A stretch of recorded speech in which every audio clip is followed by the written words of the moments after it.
Hi, in this video, we're going to take a look at how you can add a Vietnamese lunar calendar on the Samsung Galaxy S21 series. First, tap on the home key to go back to the home screen, and then swipe up to go into the app screen. Next, tap on the calendar app, and then at the top, tap on the menu key from the pop-out, tap on the settings button.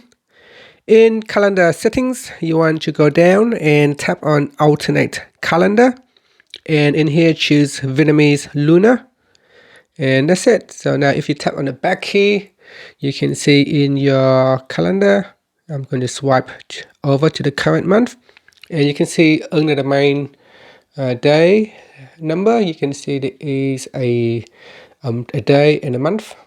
In here it will show you the date as the 5th of June, the 5th, the 7th of May, so the 8th of May, 9th of May, 10th, 12th, 13th of May, and so on in the smaller number at the bottom here.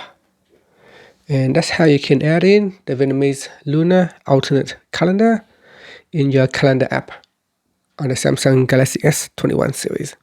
And that's it. Thank you for watching this video. Please subscribe to my channel for more videos.